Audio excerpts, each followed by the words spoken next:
Mga balita naman sa labas ng bansa, Hillary Clinton hinirang bilang kauna-unahang babae na tatakbo bilang Pangulo ng Amerika matapos maselyuhan ang Democratic Presidential nomination. At kumustahin naman natin ang mga anak ng kauna-unahang cloned animal na si Dolly mula sa mga ulat ni Pauline Requesto. Formal nang idineklara si Hillary Clinton bilang pambato ng Democratic Party. Nakagawa ng kasaysayan ang dating Secretary of State bilang kauna-unahang babae sa kasaysayan ng Amerika na tumakbo bilang Pangulo sa ilalim ng isang major party.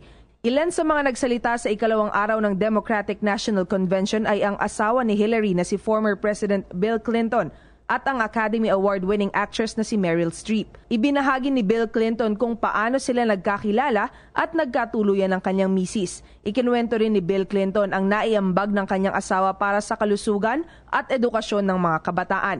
Inilarawan naman ni Streep si Hillary bilang bahagi ng mahabang listahan ng mga pathbreaker na patuloy na ipinaglalaban ang kapakanan ng mga pamilya at kabataan.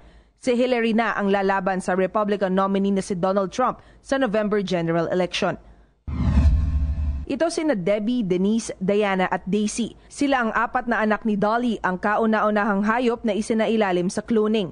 Sa edad na 8, halos nasa kaparehong gulang na ang apat na tupa, ang isang taong edad 60 hanggang 70. Lumabas sa bagong pag-aaral na malulusog ang offspring ng unang cloned animal at wala umunong ipinakikitang senyales na may pangmatagalang pinsala sa kalusugan.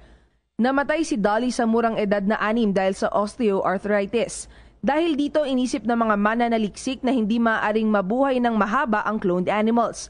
Subalit dahil sa bagong pag-aaral, napag-alamang maaaring maging kasing lusog ng mga normal na tupa ang isang cloned sheep. July 5, 1996 nang ipinanganak si Dolly matapos kopyahin mula sa isang adult cell sa pamamagitan ng somatic cell nuclear transfer. Patuloy namang susubaybayan ng mga researcher ang pagtanda ng mga cloned sheep. Para sa PTV News, Pauline Requesto. Ako po si Cathy San Gabriel. Subscribe na sa PTV YouTube channel. I-click lang po ang subscribe button.